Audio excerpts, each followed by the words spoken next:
Hello, everyone, and welcome back to the Tastemakers. This is the podcast where we sample all of what television and film have to offer, and then we regurgitate it into your mouths. I'm pretty sure that's exactly what happens. I'm your host, Taran Armstrong, and joining me this week, of course, Grace Leeder. How you doing, Grace? I'm back. I'm not living in a movie theater anymore, so I'm back. I had to tell people what the Tastemakers was a lot, Taran, because I had a press, but people were like, "What do you do?"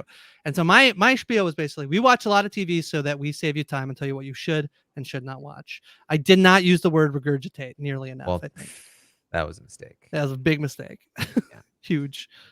Yeah. Well, also joining us this week, a special guest who joined Grace at the World of TIFF. It's Kevin Jacobs. Kevin, how you doing?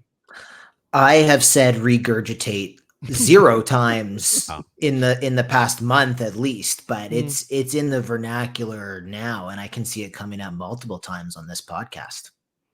Okay, well, we're gonna teach you exactly how we chew up the TV and film, and then we spit it back out into an easily digestible form for all of the little hatchling viewers. And We didn't make it easy Smooth. for Kevin. Kevin watched like 20 plus movies in the last week that he's now going to have to regurgitate out. So I'm ready I think to that makes rock. regurgitating easier, actually. I think We've more if you- consumed so Yeah. much content that Yeah. it's like dying to be regurgitated. That's right. Like just sitting there, and I was wearing sunglasses outside of the movie theater because it was just too hard to be in the daylight. you were like the X-Men dude. You're just, Yeah, you- Cyclops. Yeah, full Cyclops. it just like fully would have gone straight out your eyes without protection. If I took it off, I would have gotten in trouble. Yeah. So here's what we're going to talk about today. The Emmys just happened. Yeah. We're going to talk about that. And then Grace and Kevin are going to talk to me about their experience at TIFF. They watched a bunch of movies, many of which, probably most of which you have not seen and maybe not even heard about yet. So we're going to get the inside scoop.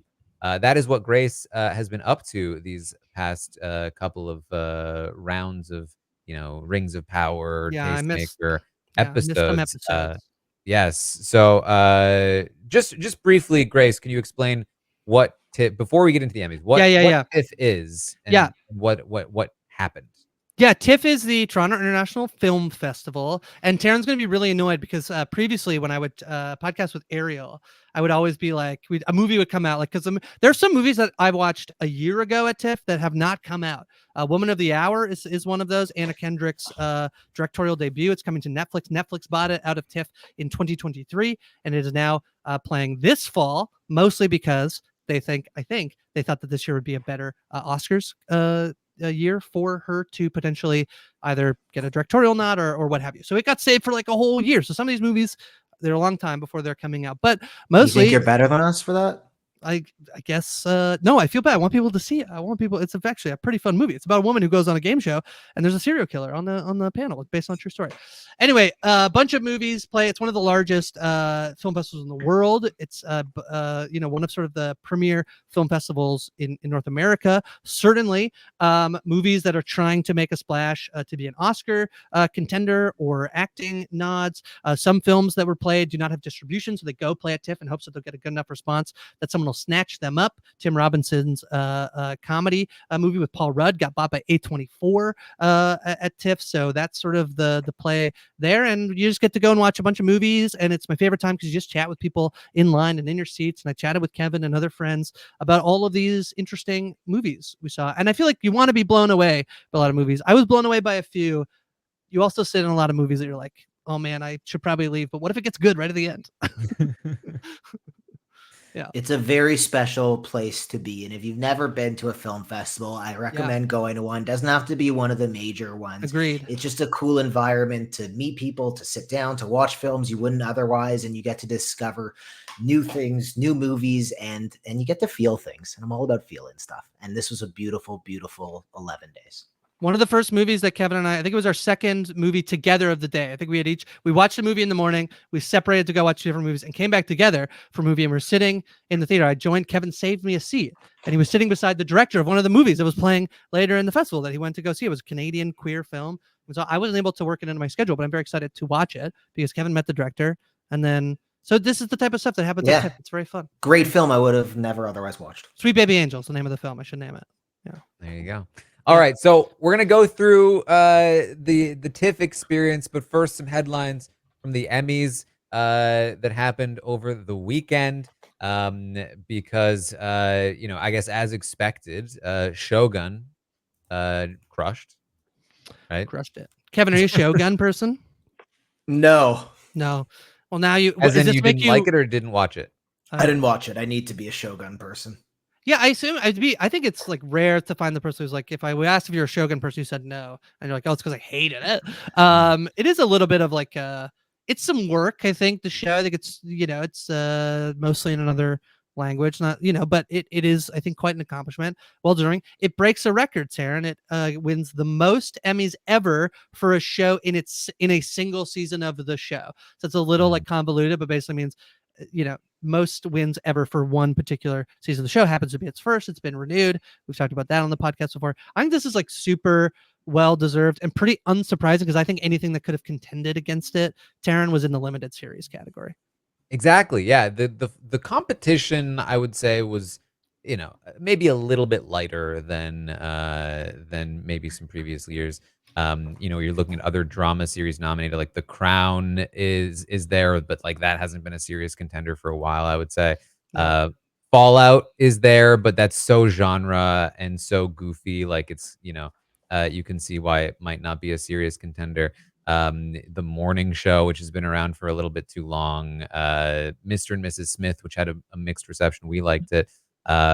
Slow Horses 3, Body Problem. It's just like, yeah, there's just like like really Shogun does stand out pretty heavily amongst that sea of nominations, and I agree. I think that it's the limited series with Baby Reindeer and Fargo this season and Ripley that maybe could have fought back a little bit harder. Yeah, this is a year where I think that like I do feel like there's one really big surprise, I think, in sort of the whole mix of things, which we'll get into. But mostly I feel like even though there is this like domination from Shogun, I feel like Baby Reindeer kind of runs away with a lot of the limited series stuff. And then you get this mix between The Bear and Hacks sort of duking it out in the comedy thing. But I feel like a lot of stuff that I like ended up winning, even if I wasn't like, oh, I would have for sure wanted that person to win. I don't really feel like, do you feel like there's a big snub this year anywhere? My snubs are more from like the noms, I think, more than I think I am. I think the winners who won, I'm pretty content with. Gene Smart and Jeremy Allen White, the two Shogun leads, Hiroyuki Sanada and Sawa, both winning. I think I'm pretty satisfied overall. I don't feel like I come away being like, they got it wrong, Taran. I think they got it pretty right. Yeah, I agree. I there's nothing that I'm like, oh man, that shouldn't have won. It's just like it's all fine here. As far as I'm concerned, I think like the big story from the Emmys was this kind of like existential battle over the state of the comedy label. Between The Bear and Hacks, where Hacks is like the Emmy darling as comedy, and The Bear is not a comedy. Kevin, I should have asked you all these. Show.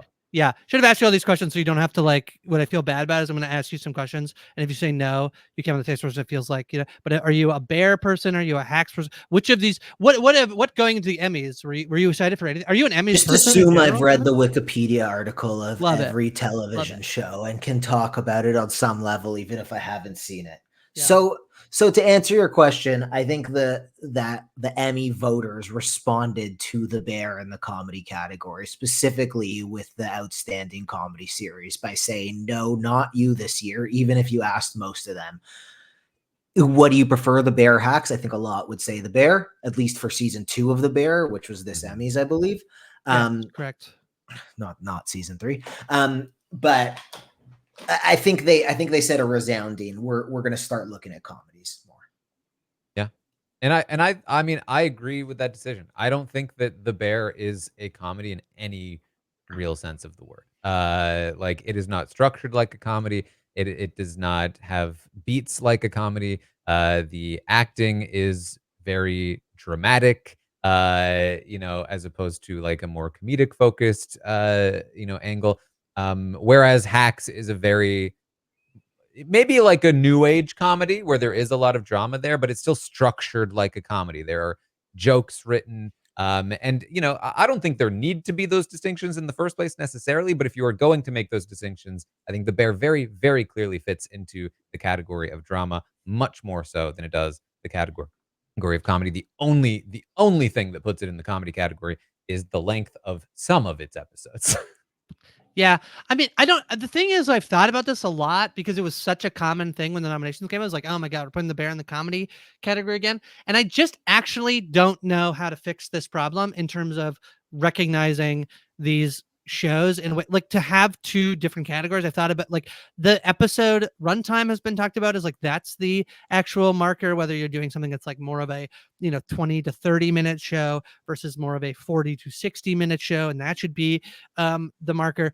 I do. Dr. Amanda has a pretty strong belief. My good friend Dr. Amanda has a strong belief that like we all actually know what a comedy is, and we all of the reason why this is so happening is because everybody knows that The Bear is not a comedy, and so it's just wrongly slotted into a category. I think yeah. So, but I don't actually know because I get the argument for sometimes why The Bear is a comedy. It probably just shouldn't. It should probably just swapped into the categories, and we're never having this conversation But you know as what? much as we are. Yeah.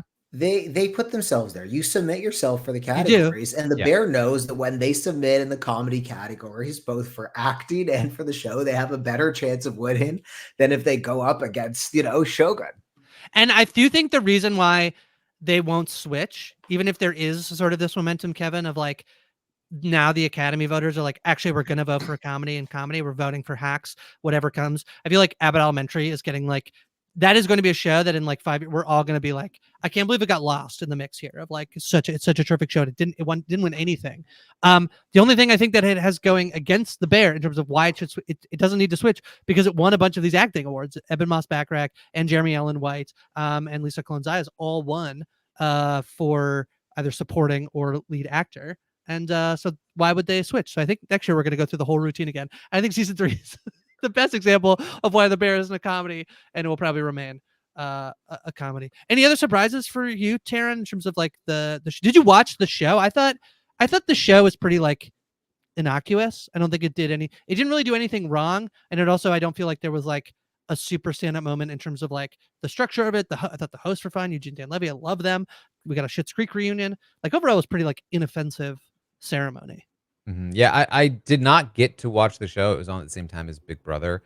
Yeah. And I tried to watch it just for the sake of it for this podcast, but I actually couldn't figure out how to watch it very easily. So, Well, after viewership the was fact. up. So you might not watch it, but viewership was up. It sort of breaks the streak of the Academy Awards having like record lows. So it's up by like I think a couple million people. I think like 6 point something million people watched the Emmys. So it is up. I don't know that I can explain it other than that like the last one we just had was at a weird time of the year that you normally wouldn't have the Emmys. I don't know what people were like gravitating to this show for, but the numbers were up on this year's I mean, Emmys. So. it feels like the next generation. Like it feels Mm. like it's been a while with it's such a fresh set of shows, it felt.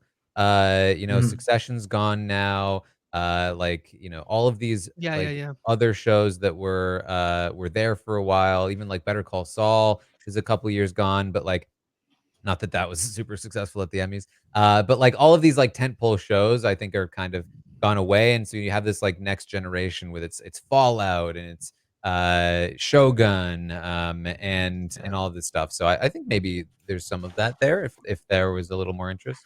Only Murderers is like the old one on the block now. Right. It's Yeah, for real. and Grace, you said that you found the levies like generally, fine. I think generally fine is actually hard to do in a big win. If people I walk agree. away from you hosting an award show being like, that was pretty good, I think that's a win. And obviously they have nice, really, really, really, really good chemistry. And I prefer a two-hander if both of them are playing off each other. I thought they did a good job of that. Yeah, pretty good. I did like DeFaro Wu in the tie. He was nominated for Best Supporting Actor for Reservation Dogs. Made a powerful first time he's ever been to the Emmys. Just put a like a red hand over his mouth, as a symbol for missing and murdered Indigenous women. So making a statement. And also that John Leguizamo's speech about Latinx representation and the future of representation in Hollywood was very, very strong. So these moments that were sort of like that thing was sort of like they just gave him the stage for like 5-7 minutes to just speak on that. I thought was pretty great. Yeah, overall it was a very good show that I don't know. It has like, I don't think a lot of stuff going like viral from, I don't think so. Right. Like nothing went like viral, which again is also maybe. I didn't really see much. They're like Steve Martin Short, and Selena Gomez are great together. Like they were fine. Yeah, they did a bunch of they're reunions. like they should host. Yeah, I'd watch them they host. should. You know, but it was fine.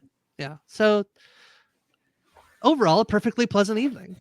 Taran. I mean, speaking of Baby Reindeer winning, like Richard Gadd also wins for Best Actor in Limited Series, which he's beating out the likes of like John Hamm and Andrew Scott and Tom Hollander and Matt Bomer. So like that's a pretty impressive win for a guy that's like, you know, kind of a breakout role for him. Obviously, he created the show as well, but I can't even be mad at it because he really was very impressive in that role. So I thought that was kind of fun. Yeah, he won for. I always kind of like when like someone wins for something and then they get a second speech and is it him who's like, I forgot to thank my parents last time? That was very funny. Kind of everything got a little bit of like a Slow Horses got a win last night for writing for a drama series, which I was quite happy about. Steve Zalian gets directing for Ripley.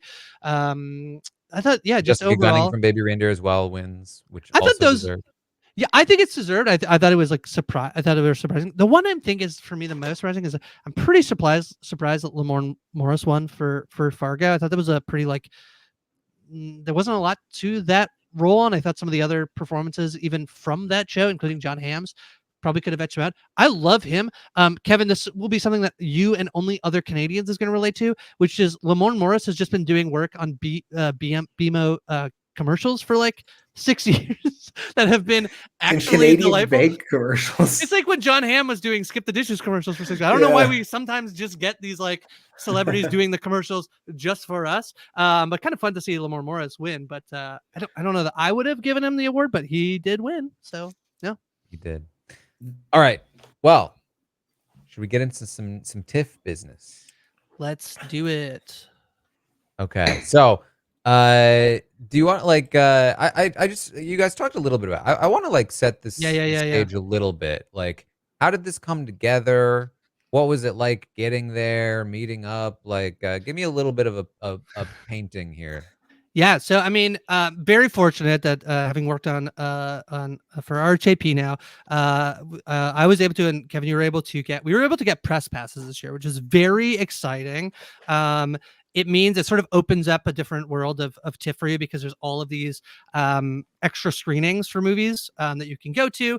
You also get to exchange some of, you get like 10 vouchers to swap for public screenings. So if you want to try to catch the premiere of a movie, so the P&I screenings have basically nobody, like it's just press. We just watch the movie and then we leave, which is quite nice from a timing thing. At the public screenings, often the first or second screening, as they sort of happen more and more, people start to trickle out who've worked on the film. So typically a member of TIFF will intro the movie and then let us know that and then someone typically like director will typically intro the movie very briefly, and then they'll do a Q&A afterwards. And the bane of my existence is that I hate public Q&As, Taran. I hate them so much. So it was quite a delight to not have to sit through many of them this year. But Kevin and I just we planned out our schedule. There's a whole app called TIFFer that you can use to map out your schedule for TIFF. You can use it if you're public or press. You can map out your schedule to make sure you get to see everything you want to see. Doesn't mean you get to see everything you want to see.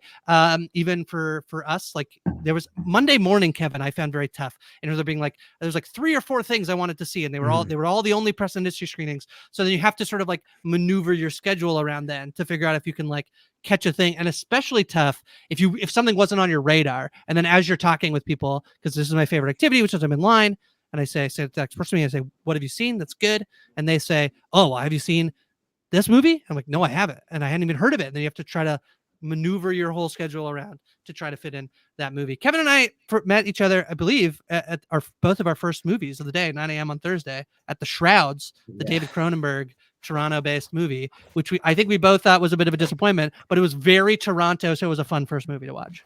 It was good to get started together because then it's almost like a music festival. You're finding the bands you like and what you want to go see and what you think might be good, and then you discover things. And TIFF is really this sort of unique balance where Cannes is like the really, really highbrow one, and TIFF is a lot of business happens and a lot of also just people from the industry are covering these films, so you get this really unique blend. It's technically called the People's Film Festival. TIFF does like to welcome people to the festival, but it's this interesting balance. So probably a good place to start is the TIFF People's Choice Award, which the last 13 years has been nominated for Best Picture. So TIFF kind of coronates this film and then goes from there. The second runner-up was Anora, which we'll go into. The first runner-up was Emilia Perez, and the film that won is called Life of Chuck. Yeah, I mean, TIFF, it being a people's festival, is that TIFF has a reputation for being a very mainstream public audience festival compared to, I think, some of these, as Kevin was saying, these other ones are either highbrow or like Telluride or Sundance are very like independent, like focused. A Cannes premiere is Black Tie. Whereas this is like people just show up for these movies, and then it's the People's Choice, and it's this indicator, I think, that if a movie is successful at TIFF, it can ride this momentum of being a very popular choice to be an Oscar contender or to have just box office success, to the point where I think this is very interesting. TIFF has actually for next year started to expand their buyer's market. And what that means, Taran, is that movies are coming without distribution, hoping to get bought at TIFF. And because I think TIFF lends itself to being a festival that if you can get success, if you have success and buzz at TIFF, then that becomes a movie that distributors might want to buy. And so I think really interesting from this year, for me, a bit of a theme is that The Life of Chuck does not have distribution, and yet it won the People's Choice. So it didn't have a lot of like backing, or like it didn't have people like press inviting you to them as much because it doesn't have distribution, but it became so popular that it will likely now get a really good distribution deal by whoever decides to buy it, and then it has a good chance of then potentially being an Oscar nom. And the opening night film was Nutcrackers, which is a Ben Stiller like Christmas movie, and everyone I talked to was like, what a weird choice for an opening night movie. It also didn't have distribution, and it got bought at TIFF. So I think TIFF is setting itself up to be a place where movies will come to Toronto in hopes to be bought, in hopes of catching on at Toronto in terms of getting some buzz and riding that out to either a sale or, box office buzz throughout the fall or New Year. I mean, that makes sense, I think. Yeah. It's a good testing ground, I guess, especially if it tends to be fairly predictive of future Oscar success at the very least, if people are enjoying it at TIFF. So what I will say though, Kevin, I don't know if you agree, but there is also this, there can sometimes be a little bit of a TIFF backlash to the eventual winner. So Green Book was a movie that won People's Choice in Toronto, and then kind of like, it did get it won Best Picture. Yeah. But there was a backlash of like critically, sometimes the movies that win are not always actually the critically acclaimed movies. So Toronto does have this idea of like being a little bit of an audience. This is like the Rotten Tomatoes score. Like it'll have a high audience score, but maybe sometimes a low critic score. I mean, we should start with Life of Chuck. I think it's a big surprise. It's a Mike Flanagan movie. It's a Stephen King adaptation, and it's not one of Stephen King's like horror scary movies. It's more of one of, a little bit of a lighter story. It does have some elements of like that are like about like grief and sadness and whatever. It's told sort of non-linearly. There's like 3 acts, and each one goes back in time actually to then like unveil more of the story. I really enjoyed it. What did you think of Life of Chuck? So Mike Flanagan, if we're making the bridge from TV here, Mike Flanagan has done these amazing Netflix series, The Haunting of Hill House, The Fall of the House of Usher, other ones, and he's making his return. This is his first non-Netflix project in a while. Who knows? They might be trying to buy it from him right now. Life of Chuck was one I walked out of being like, that was a really fun movie. I think it just has mass appeal. I think it's one of those things that you could watch at any age with any interest. It is 0% scary. There might be a little bit of a ghost story, but if you're looking for a horror Mike Flanagan, this is absolutely not it. But it was crowd pleasing and fun and a good time, and has the best dance scene in the history of cinema, It is really unseating good. Ex Machina, in my opinion. Oh, yeah. I mean, so the interesting thing about Mike Flanagan, he's been in the horror genre for a long time. I mean, that is just his bread and butter. He does a lot of that. But I do think there's a through line through his Netflix series, starting from Haunting of Hill House to Midnight Mass and so on, Mm. where like part of what makes those and Fall of House of Usher even, like, what makes those shows interesting is that they are, like, horror, but almost more drama than horror at times, and you can, I think, see progression getting more and more drama focused than horror focused in those shows, while still retaining that energy of, like, fantasy and horror-ish bits, so it's not super surprising to me that this is, like, a space that he goes in where it's like it's a Stephen King adaptation, but not specifically horror, more leaning into the drama angle, it sounds like. I have not read this particular novella.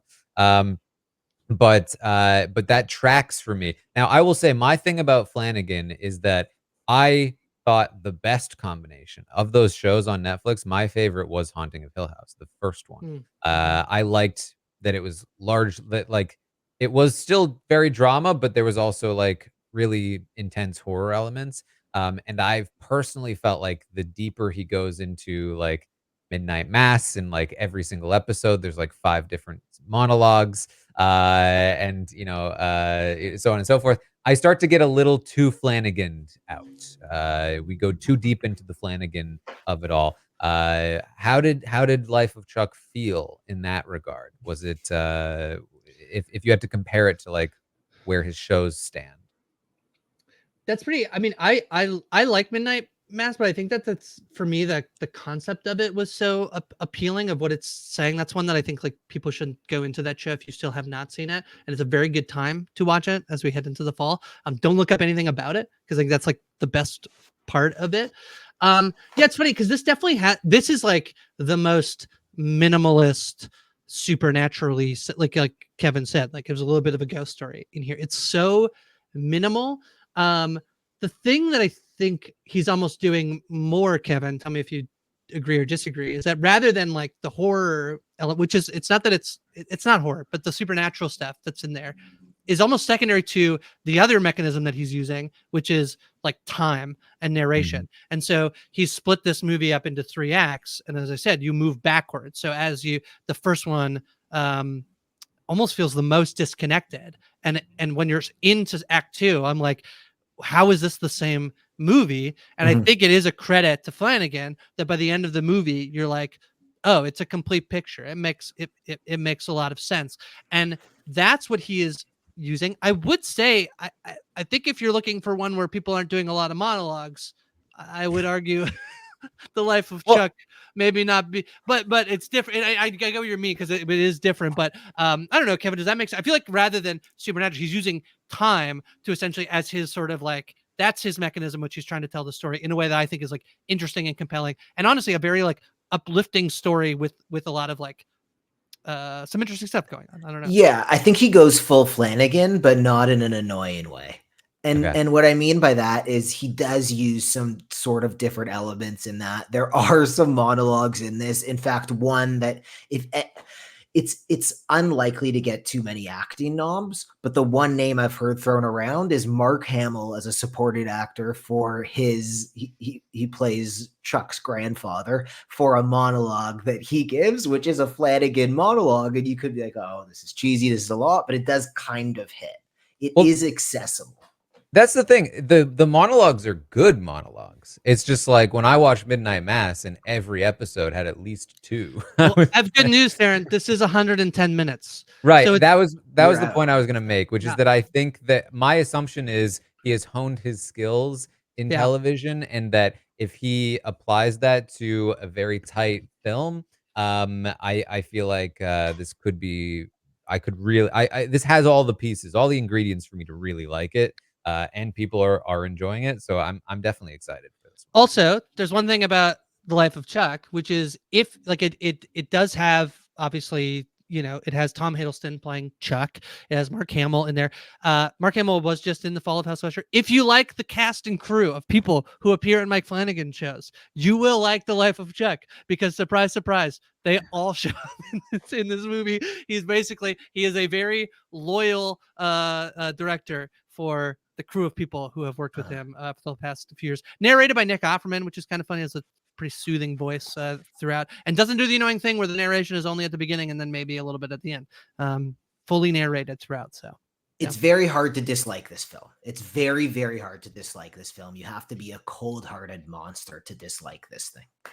I will say the person in front of me at the screening, it was the last movie I saw, which was a total coincidence. I did not think I was going to win People's Choice. I just had already bought my got my ticket. It was the last movie I saw. A guy in front of me turned around. We had been talking before the movie, and he said, "I don't really see the appeal." I was like, he had watched 50 movies, and I was like, "Maybe you're movied out, man." Yeah. At some point, your film comprehension goes downhill, you know, or he's a cold-hearted monster. Yeah. Okay, so yeah. this Life of Chuck won The People's Choice Award. Yeah. People's Choice. Was it your people? Was it you People's Choice? No, it wouldn't have been My People's Choice. Do you want to jump to My People's Choice would have been the one that came in third, which is Anora. And Okay. I think I kept feeling like I was being so basic because Anora had won at Cannes, and it is a Sean Baker film. He did the Florida Project. If you know, he sort of has a style. It is, for me, the best film I saw at TIFF.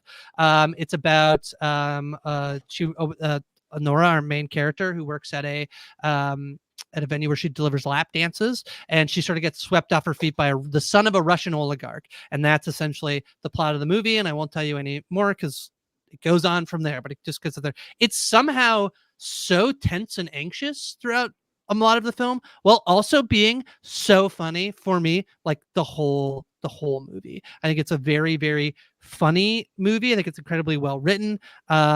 It's really, really good. It came third. I do think, like, you can see, I think, where it gets bumped down at TIFF, just because it's not quite so, like, it's not as broad, I think, Kevin, if you agree with me or not. Like, Life of Chuck sort of has this like happy ending thing going for it's a movie about finding joy. This is not that. I still think it's quite incredible. It's very good, and it definitely, I think, will get nominated for Best Picture with the coming out of Cannes. And Mikey Madison, who's the lead, I think has a tremendous shot at being nominated, if not winning, for lead actress. But did you catch Anora, Kevin? I can't remember if we chatted about whether you saw so Anora was my #1 most anticipated. I was so excited. It won this award at Cannes. I love Sean Baker. I had seen Mikey Madison and FX's Better Things, and I was like, let me go watch this person become a star. I gave it 4.5 out of 5 stars because I was just so excited going into it. It just didn't take me to that top level. I need to go again. I absolutely loved it. It is so much fun at the movies. It is funny. It is intense. It is dramatic. However, yeah, this is what I could only assume is an R-rated film. Like, this is a pretty intense, high volume. Like, things get very, very crazy. Go see it in a theater. Go enjoy it. Was it my People's Choice vote? No. Is it incredible? Is it going to be in the mix in award season? Yes. I too am a Sean Baker fan. I thought, like, for me, I was kind of like introduced to him. I assume most were with Florida Project. And I'm sure that there are Sean Baker fans that are like, "How dare you?" But that's where I became familiar with him, and I really enjoyed Florida Project. But I would say, actually, I should say I appreciated it more than I enjoyed it. Like, it definitely hit something, but I wasn't like super entertained the whole way through. Then I saw Red Rocket, and I loved Red Rocket. I thought that hit the balance exactly right in terms of like saying what he's trying to say, having the vibe of like a Florida Project while retaining the entertainment value and keeping me super invested the whole way through. I really enjoyed that movie. So I'm definitely excited to see what Anora brings. It sounds to me, from what you guys are saying, that it's probably more Red Rocket than Florida Project if you had to compare it to previous movies, in that Yes. it is fairly gripping. Yes. Cool. The thing I think it has going for it is that it's an American film that won the Palme d'Or. So like last year, that was was Triangle of Sadness last year? I don't think so. Maybe that was the year before. But was last year the Anatomy of a Fall? Yeah, last year was Anatomy of the Fall. Yeah. I feel like an American film winning. I feel like what's been happening is like those films that can win the Palme d'Or often end up getting like nominated for Best Picture, but don't win. But there is this thing of like Anora being an American film and winning the Palme d'Or that feels like it can have. But the last one was Tree of Life, and that I think like bombed in America. And that's the last American film that won the Palme d'Or. What, 2011? 2011. Yeah. Yeah. Yeah. I think we can lock in Anora as a Best Picture now.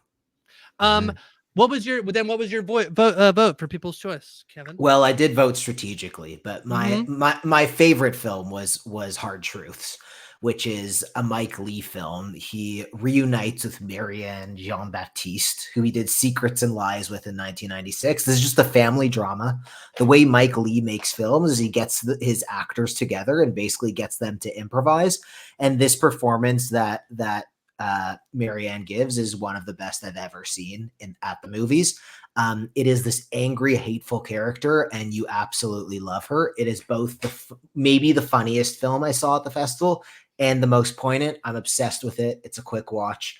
I don't know what the release situation is, but it blew me away. It's going to be released in early December. I'm seeing at least one tagline, a sort of like a synopsis of the film, and I gotta say, I don't think it's doing it itself any favors. It says, ongoing exploration of the contemporary world with a tragicomic study of human strengths and weaknesses. If you like a character drama, this is it. Listen, I trust you. I watched a Guy Madden film at TIFF called Rumors, which is a satire on the G7, where basically the 7 leaders are coming. There's like a existential like apocalypse happening, and they're drafting a statement. That's the comedic premise, is they just have to get together, draft statement, and they basically create things just like you said. Like the economic burden of the world, shall be placed on the, blah blah blah blah blah blah blah. I did vote for Emilia Perez. Okay, let's talk about Emilia Perez. Which was the runner-up. Emilia Perez is a film about, let me see if I get this right, a French-produced, Spanish-speaking film about a criminal lawyer in Mexico City played by Zoe Saldana, who gets approached by a Mexican drug lord who wants to transition in secret. It is also a musical. So there is a lot going on in this film. I think it does everything like 50 to 70%, but it does so many things that I really enjoyed it. Yeah. So this was for me the buzz of the festival. It was like, Emilia Perez has been playing. They added showings near the end of it. That's typically a sign that it's getting votes for People's Choice, because they add showings to things. I did not have it lined up and couldn't figure out a time to do it, and my schedule opened up on a Thursday night. I was able to go see it. I want people to make more movies like Emilia Perez. I want them to keep taking gigantic swings. It's a Spanish language French musical crime comedy is what it is. And Selena Gomez is pretty incredible in it. She plays like the wife of the drug cartel leader. I kept seeing some people say like there's a little bit of like Miss Doubtfire energy. Like I just want people to keep trying. The first 15 minutes I thought was like, oh my God, this is incredible. This is good. We get a musical number from Zoe Saldana. I thought basically after that, the movie does not work for me at all. And in times, I actually think the movie is a little bit transphobic. I think, in my opinion, there's some dialogue and some scenes that I think are actively kind of backwards in terms of representation for trans people. But I am so happy this one coming because I love the conversation about it. I love that people are going to see it. It immediately got like bumped up in terms of people think that this could be nominated for an Oscar. That's amazing. It didn't work for me. I have critiques about the movie, but I want people to make more of these movies because this is such a swing and is so interesting. And so Amelia Perez, and it comes out on Netflix. I think later this month, in about a month, I believe. So people can check it out pretty soon. Oh, no, November 13th is when it drops on Netflix. So yeah, not too long. There is so much going on, and it has a lot of problems. It's just absurd. Yeah, people should watch it's it. absurd. So, Grace, how do you feel about so Zoe Saldana, Carla Sofia Gascon, who plays the drug lord, Selena Gomez, and I think one other person, Adriana Paz, shared the best actress award at Cannes. They're all getting, specifically Carla's getting some like Oscar hype. Are you for it? I'm totally for it. The thing that for me, it's like there are these little things, and so when people watch it, there is just the way in which the trans journey is both sensationalized, and for a movie where Amelia Perez is the name of the trans woman, it's her story. She is also then not like the central person of the story, and so that's a little bit of my problem. But I don't blame Sophie Gascon for like taking on this. It's incredible role. It's a role that likely could get her, maybe an actress a nod. Selena Gomez too, and I think and Zoe Saldana, like they all could be in the mix here. I don't think they all will get nominated, but for there to be representation, and for her to then be able to take on other roles, be able to say other things, this is fantastic that this movie was made. I think the performances are great. The music is actually like mostly pretty great. I like mostly every musical number. I'm like, this is incredible. I don't think I've really watched a ton of, like, I feel like the style of it is so unique, and I'm kind of excited for people to check it out. So I think a lot of the stuff about why this is working for people works for me, and I just have this like massive piece of the movie that I'm like, oh, I wish this was done differently. Not this movie shouldn't have been made. Cool. And Yeah, I think you're right. Like I think the characters, especially Emilia Perez, could be developed way more with a lot more nuance. It's just doing so much at once. It's like watching a very, I don't know, a very entertaining train wreck. Yeah. Interesting enough, I'm also familiar with this director. Although I could not tell you exactly how to pronounce his name, Jacques Audiard? Yeah. Audiard? Yeah. He won the Palme d'Or too. He's a big I didn't know that I knew him, but he made a movie that I loved back in 2009, A Prophet. I think it was nominated for Best Foreign Film in 2010 for the Oscars. Very good movie. Although I watched it a very long time ago, and I only vaguely remember that I really liked it. But exciting to see somebody that clearly has a good track record, for me at least, making a movie that people are enjoying. So I'm going to watch all three of these, and I have high hopes for all three of them at this point. Yeah. For me, I think the one I was surprised actually didn't make it into People's Choice. Kevin, I don't know about you, but I feel like Conclave had a chance. I kept feeling like people thought Conclave. This is the Vatican Pope. This is the movie about like picking a pope. It's a fictionalized story, but it's about the Pope dies and then we're gonna do it. It's basically a mystery thriller, and it's almost basically a reverse murder mystery where essentially like they're trying to pick the Pope, and there are all these people who could be the Pope, and over the course of the movie, the machinations of the thriller happen to basically like remove people from being the Pope. And it has a wild ending, and I am terrified that it's going to get leaked before the movie happens. So do your best to not look up a single thing about Conclave before Conclave comes out. I thought that this was very, very good and very fun, and I'm kind of surprised it didn't place, although I can understand with the twist why it might not have, but it really did work for me.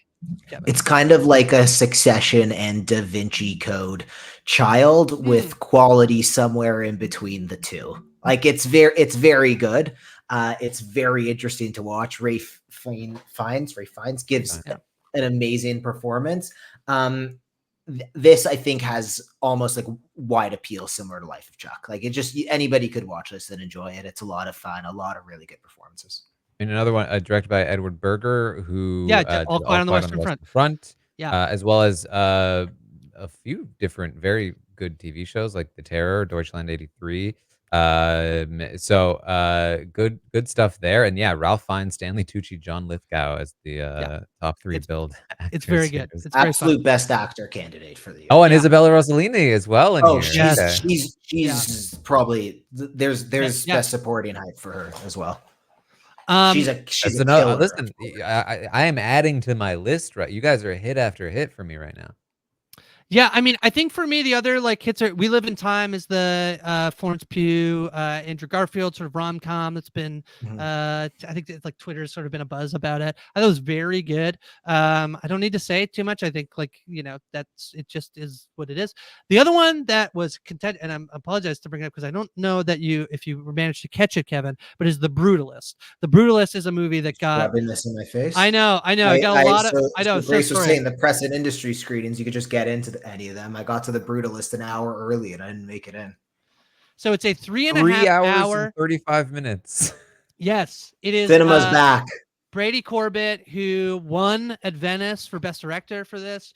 It's 3.5. It's Adrian Brody. He plays a Jewish man fleeing Hungary after World War II. He's an architect, and essentially it's a story of leaving, fleeing fascism, only to end up in a place that might also not love you. It's not necessarily this place of freedom.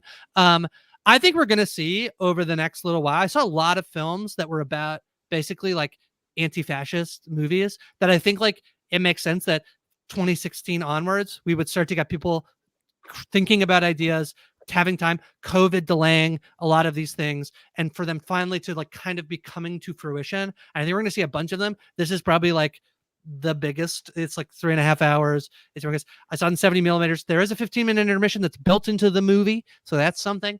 We'll see. I thought it was incredible. I don't know that I need to be I thought the director was a little bit he did the Q&A, and I kind of got annoyed with him because he was like, I'm just out here saving art, man. And I wanted to be I also think there's a place for the little New Zealand rom-com or coming of age movie I saw called The Mountain, which I loved. There's a place for all of this stuff, and I'm delighted that I got to go watch The Brutalist for 3.5 hours. Not everyone is going to, and also I don't think it's going to save cinema, but I thought this was pretty incredible, and it will have probably in the conversation for being nominated for Best Picture, and Adrian Brody, Guy Pearce, probably certainly in the running to be nominated for an acting nod. So yeah, but it's a 3.5 hour movie. So yeah, the director looks like he was primarily an actor for a while.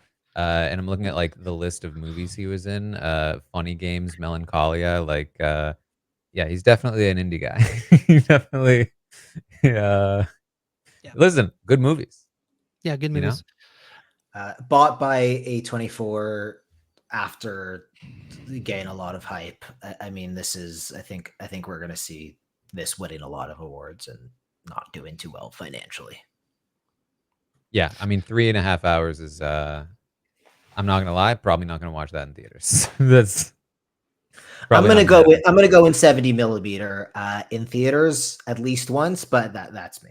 I know somebody who saw it twice. Is it like a visual movie like that? Okay. Yeah, I mean, it does have this dark. It does have this grainy dark. It's not bright. I mean, the idea is coming 1940s, 1950s America, the American dream, but is it actually true? There's a lot of that feeling in it. So but it's about an architect. There's a very interesting thing about he's building something, building a building. There's the intricacies and shots of that are very interesting. It is visually very compelling, but it's 3.5 hours. I don't know. Is there anything the one thing I would say, Kevin? I liked it, but I think ends up being a little bit of a disappointment coming out of TIFF is probably Saturday Night, which is the movie that comes out very soon, about the 90 minutes before the first episode of Saturday Night Live. This is Justin Reitman, who did Juno. I thought this one for sure was just going to be at least placed for People's Choice, and it didn't, which feels like that's a bad omen for the movie. For me, as somebody who loves SNL, this movie was really, really fun. And even for me, it's it was almost incredible. I'm I see all the ways in which this could have been really compelling, and yet I don't think it totally pulled off what it was going for. I also think constraining himself to 90 minutes before the episode was a bit of a mistake. I think that there's more interesting stuff to do with this content that he constrains himself to for an outcome that we know works. Like we know the show becomes a mega hit, and the whole thing is predicated on like, is it gonna work? We'll see.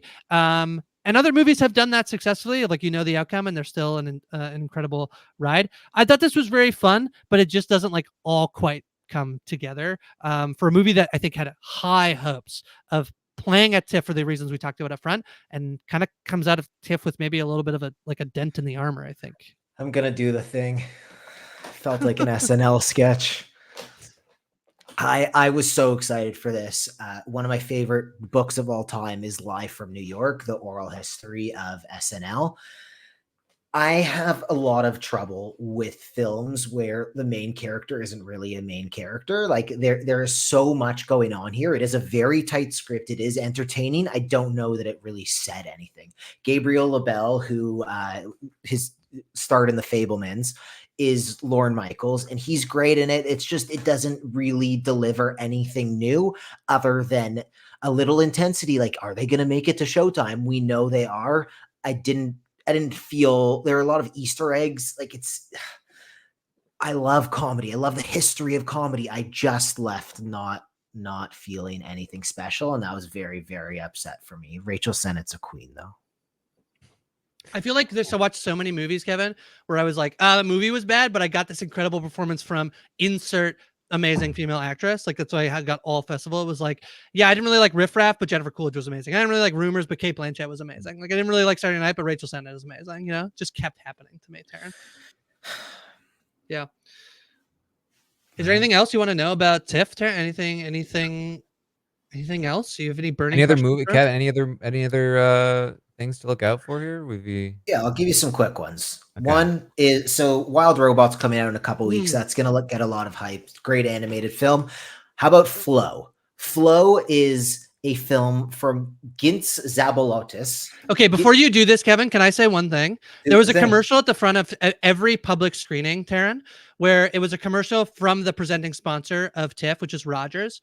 And it was a joke about people who went to TIFF, and so they would be like, "I really thought it was a take on New Balkan cinema," or like, "I thought it was like, you know, it's a bit derivative of a Catherine Breillat film." Like basically all of these like cinema film, like cinephile Mad Lib sentences. They would do that, and I feel like I've heard such amazing things about this movie Kevin's going to talk to you about, but he's going to explain to you why it's good, and he's going to sound exactly like the people who are in the commercial. I'm gonna make this really accessible. Kevin, I can do the same. I could do the same thing with like 7 of the movies I like. So like, listen, I'm looking at images for Flow, and it's a cute cat. It kind of looks like. Does it? It's Taran. It's your perfect film. Yeah. So there's also no dialogue. This film is just animated. It's this Latvian auteur. This guy made his last film. You're sounding like it. It's a silent, it's a no dialogue Latvian animated film about a cat. You sound exactly like it. It's this dude who makes cool animated movies, and he got some people to work with on this one, and it's a post-apocalyptic world. It's under 90 minutes. There's no dialogue, and it's just about a cat exploring after a flood. And it's like, this is going to be a reference. It's going to hit for some. There's this game Journey on PlayStation 2 where you would just walk. It is that in a film, and it is such a special experience that really, really, really hit for me. That was not, Kevin, I promise I was not trying to insult you. And if you got me good. You got me good. But it's like, I have them too, where I'm like, you know what I really loved? I love that, like, you know, that Norwegian, like queer cinema, you know. Steven Soderbergh really plays with the camera in presence. Him and David Koepp are masters of their art, and in less deft hands, they would have failed. One of my favorite movies was an Italian queer film from Giovanni Tortorici about a boy who's 19 and falls in love with a 19th century moralistic Italian literature. One of my favorite movies. Yeah. So, you know, we all do it. You know what's disappointing? I hate it. Luca Guadagnino's Queer, his new film, just didn't do it for me. It went off the rails. The Challengers Call Me by Your Name director. Okay, yeah. Leslie Manville was really fun in it, I think, is one thing. There's a lot of movies, Kevin, at TIFF that were about how falling in love with a twink ruins your life. Queer being one of those movies. Yeah, I liked it. It's definitely a step down for me, and like it feels more Call Me by Your Name, obviously, than it does Challengers. It's certainly a step below Call Me by Your Name for me, but I still thought for me, it was quite good. Listen, Luke has been hitting for me. I mean, I loved Bones and All. Like it's hard for him to miss for me so Ooh, far. this one is like it's Go not see quite it. as like grotesque, like, but there's like a bit of a weirdness, like where it is. I feel like Bones and All and Call Me by Your Name. There's a little bit of like synergy there, just not about cannibalism. There's a reason why we read the work of the beats instead of watching movies that they made. Like some of it didn't totally translate to film for me. It's adapted. Yeah, I think it's fair. From a Burroughs book. Okay, very quickly, I liked Will and Harper coming to Netflix, documentary about Will Ferrell going on a road trip with his friend Harper Steele, who is the head writer of SNL, who has since transitioned in the last few years. It is beautiful. It made me cry. It is what Kevin saw that I rated 5 stars. I said it's a Grace 5 stars because I think that it like they're like Harper's like pulling thoughts out of my brain. In terms of like the experience of being trans. It's so beautiful at times, compelling. It also has Americana folk music soundtrack. Lovely. Comes up pretty soon on Netflix. Try that out. I managed to get into it. Yeah, go ahead. I hate to be that person, but I think the key thing here is it's totally subjective. A Grace 5 stars is amazing. We're giving you our thoughts. We're telling you about these films. Go out and see if you like them for yourself. True. And then I managed to catch a screening of The Apprentice, the new Donald Trump movie that's coming out. I thought that was better than I could have expected. And Sebastian Stan and particularly Jeremy Strong are going to be in Oscar Best Actor conversations, particularly Jeremy Strong. He is incredible as Roy Cohn. And then I thought Eden was very fun. Eden is a new Ron Howard movie. And I feel so vindicated. Ron Howard said the only reason he thought he could make this movie that he's had an idea for 15 years is because he realized that Survivor is still immensely popular. And I feel incredibly vindicated for watching Survivor. He said between that and The White Lotus, and he also said The Favorite, he thought he could make this film. Anna de Armas is incredible in it. It's very fun. It's about people, Germans, and after or during World War II, just after World War II, fleeing to a Galapagos island. One guy trying to live by himself, Jude Law, and then a bunch of other Germans follow him. It's fun. Yeah. How about some genres? Comedy, friendship. The Tim Robinson, Paul Rudd is, I will say, hilarious, and I mean it. Horror, Heretic. Hugh Grant is up there with the most terrifying people ever, and sci-fi, The Assessment. That's fun. The Assessment, weird movie about there's a test you have to, in the future, because post-apocalyptic world, you have to take a test to see if you can have children. And it gets very strange and very weird. I liked it as well. What didn't you like? There's not a lot I didn't like. I didn't like The Shrouds, which you talked about. I didn't like Luckiest Man in America, which is about the Whammy story. Literally in the Q&A, someone said, "What happens to the guy after the movie?" And the director is like, "Oh yeah, this is what happened." And it got an audible gasp from the audience. It was like, "Oh dude, you picked the wrong thing to put the spotlight in the story." If people are gasping about. And my other big miss for me is Baby Girl. Nicole Kidman won for acting at Venice, I believe, for this. I do not think this movie works, but it is going to be immensely popular because it's a little bit like BDSM reverse power dynamic. Nicole Kidman is the CEO of a company, and Harris Dickinson is an intern at the company, and they basically start having an affair, but it's like he's controlling her. So it's like she's in the power dynamic, but then in the sexual relationship, he is the one in power and in control. And it did not work for me, and she won for Best Actor. I don't understand. But alas, and maybe the last thing I should leave you on, Taran, is that I did watch 2 television shows while at TIFF. So I watched The Listeners, which is from BBC. It's coming out. I don't believe it has a release date officially in America yet, but I loved this. I think it is excellent. It's about a woman who starts hearing a sound that nobody else can hear, and her family doesn't really believe her, and she's starting to lose her mind, and she can't sleep, and she eventually finds a support group of people who also can hear the noise. And I thought it was going to be like a sci-fi show, and it's actually more about like conspiracy theories and how people who are vulnerable get like taken advantage of, and what your brain is doing when you can hear noise that nobody else can hear. It's not, I thought it was going to be like, we'll find out it's aliens or whatever. Like, I don't know that we don't. I only saw 2 episodes of the series, but that was very good. And then unfortunately I saw an Australian comedy called Thou Shall Not Steal that I thought could have been a whole lot better. It wasn't perfect, but I did watch TV at TIFF too, Taran. So yeah. Well, listen, that's a lot of stuff. That's a lot of stuff. I know.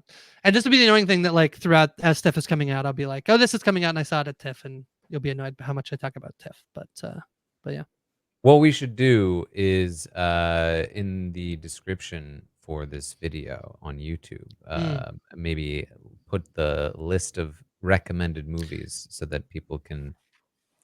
Kevin, see do you have them. your letter? I've Oh, ranked like mine on the author. Letterboxd. I've Like, ranked my 2024 TIFF rankings, which I could link to. People are interested There you in go. that. It does have some reviews, and I think anything that is a spoiler, I tagged as a spoiler in my review. So you should not be spoiled by reading my description. I'll share my letterbox. I don't know if I have rankings, That's okay. but I will share it. All right. Well, listen, this is exciting. I love these things. It makes me excited for future movie viewing. It's also nice to have like an idea of things that are coming up. To like be like, okay, I remember hearing about this one. So- This is supposed to be good. So it was very fun. I love talking with people about what their so if you're going to go to a festival, a lot of people have these like different strategies about what they should watch. Some people want to know if the big they just go for like the big movies. So Night Bitch was a movie that played. It's Amy Adams a movie about motherhood, and that was a big one. Had a ton of screens, and people are like trying to get tickets to go see Night Bitch. That's like the thing. There are other people who are like, I got to see all the Latvian films because they won't come back, or they want, they're like, they're only checking out all of the little films that they know like aren't coming to theaters in Toronto for like maybe ever again. So they check out that. So it's really fun to chat with people about like what they saw. There's a ton of movies I didn't see that I am supremely interested in seeing. So yeah, hundreds of movies. Yeah. I would say the average quality of film was exceptionally high. That's what this year has. I'm not sure there are that many game-changing, unbelievable films, but I do think the average quality of movie coming out is really good. I would agree with that. I think that's good because it means just like for me at least, like the chances of me finding something that really hits for me specifically is pretty high because there's like the level of quality is there. And that's how I feel hearing you guys talk about this. Lots of directors that I recognize that have made movies I've really loved in the past. Lots of like cool concepts. So like of all of these movies, I feel like one of them is going to really land with me and I'm going to be really excited about it. Yeah, maybe the animated Latvian one about a cat. I heard such good things about Flow. Just to say, it was incredibly well received. I just tend not to pick the animated films, and that's probably to my own detriment. So It's a medium, not a genre. I know. Taran, a lot of TV coming out this week. Probably people can get an indication of what we will be covering on future episodes of the Tastemakers. The Penguin premieres this Thursday, dropping its first episode this Thursday, and then I believe waiting a week and a few days to then drop its second episode on September 29th, which is the same night as the Industry finale. I believe the Industry, and let me just make sure I'm getting all of this correctly, just so I'm not talking out of my butt, but basically Industry is going to be shifted back an hour, which does seem bad at first, but I think actually makes a lot of sense. If you're in the middle of a season, you don't really need people to like tune. Like, so the worst thing that can happen here is like people go to bed instead of watching it because they can watch it an hour earlier than they could, but they'll just PVR it and watch it tomorrow, right? So I don't think this is the worst thing. And also, I think it feels backwards, but I think you're going to get a reverse, people watch Penguin. I think it should be pretty watchable. I think it has more mainstream appeal in Industry, and then maybe people will like jump into an episode of Industry, even if it's late in the season, and be like, "Oh, that's interesting." The lead in, right? This is a classic lead in thing. I think it does make sense to like push Industry back an hour and put Penguin in the 9 p.m. slot on Sunday night. I think regardless it makes sense because I think Penguin is what they're going to be banking on to probably be a lot more popular than Industry. And I think it's fine for Industry. I think that like, I think from what I've seen this season has been good. And the ratings have been up and so I think that it's not like it needs to like really, slam dunk a finale. It has been good enough that the people who are watching Industry will watch it whatever time it's on. Right. So I think that that's fine. I did just see if I was right. 2 episodes, so 22nd and 29th, so this upcoming Sunday and the Sunday after, the Penguin will air. But that Sunday night is also it's a rerun of the episode that's airing on this Thursday. So the first 2 episodes of Penguin will be out, and then Industry will be over, and then that will just be the 9 p.m. slot. There will be coverage here on We Know Scripted TV, TBD on how exactly we'll be covering it, but I promise there'll be recaps of the Penguin. We'll see if we do it for every episode or not, but that is coming. So that's I'm excited. I'm hopeful. Me too. And then Agatha all along, Taran. And actually, Kevin, this is so fun. You and I sat. I had to leave early, but we sat in a panel for Agatha all along at Fan Expo and saw the stars of the show on a panel. I was going to ask you if they said anything interesting after that. They didn't really say anything interesting while I was there. The answer is no. The Marvel muzzle was clearly on, but Jack Schaefer, who's the showrunner, I like her. She was talking about how she came into the world for Black Widow, having not worked on Marvel before, and brought her own spin. And I'm faithful. They basically said, which they have to, that the show's amazing and they're super excited. But it sounded genuine. Maybe I'm a fool, but it sounded genuine. The panel was her, Catherine Hahn, and Joe Locke, whose name is Teen in it, in a secret role. Teen. That's because he's going to be someone, I think, right? He has a name that they don't want people to know he's the name of. Yeah. I don't know enough about Marvel to tell you who he actually is. Yeah, so I'll find out. I do, but yeah, I'm hopeful for the show. That one is one I'm a little skeptical of because WandaVision I thought was half great and half generic, and so I'm hoping that Agatha all along is the half great and not the half generic. If you're not skeptical about this, there's something wrong with you. Yeah. What do you mean? Marvel TV has been doing great. Secret Wars, Grace. I haven't watched since She-Hulk. For what it's worth, another show that I follow. It's not exactly one I'd recommend, but if you're like me and you enjoyed like all of the Sci-Fi Channel original shows from like the 2000s, From is coming back for season 3. Josh Wheeler, big fan of From. Yes, Josh loves From, and I like From. It's a very fun like horror mystery show that has all of like the classic like Sci-Fi Channel tropes of like cheap drama and fun mysteries, and it's just a fun show. It's just a good time.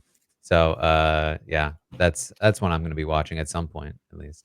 I came back from watching all these movies, and there's a lot of really good TV I have to catch up on. I one episode behind on Rings of Power, which I'll catch up before we chat about episode 6. Slow Horses season 2 has been really fun. Taskmaster has returned. The Old Man has returned. I've been enjoying The English Teacher on FX, a pretty good comedy that I think is like superb. Really, I think it like was good from the first 2 episodes. Only Murder's been good. I got a lot to catch up on there. All right. Well, I think that's what we have then for today. A packed episode of the Tastemakers. Lots of stuff. Of course, we'll be back next week to talk about some of these shows that are starting, and who knows what else. There's all kinds of things going on. So tune in next week. Make sure you jot all these movies down on your list so that you have an idea of what you might want to watch. Get a Letterboxd account and add them to your watch list. That's what you got to do.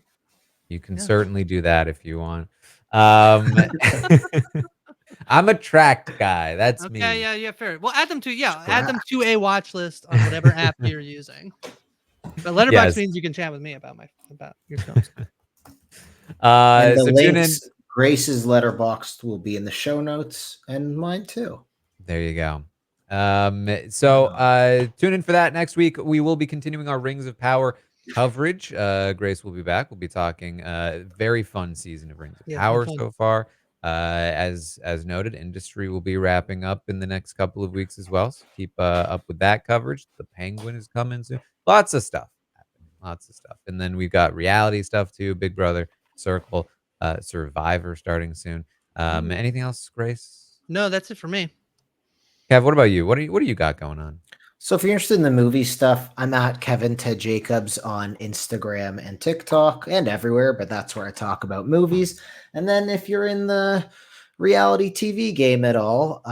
We have an RHAP and others newsletter. It's like the Players Tribune, where that's a bad reference. It's where people from reality shows tell you what's really happening on your favorite shows. You can find that at realitytvnewsletters.com. We just heard another from Omer Zahir. Got a couple cool folks lined up for the next 2 weeks. And actually, I'm going to the Penguins Toronto premiere on Thursday, so I'm sure I'll share on my Instagram what's going on there. All right. Well, thank you all so much for joining us then here today, and we will see all of you next time.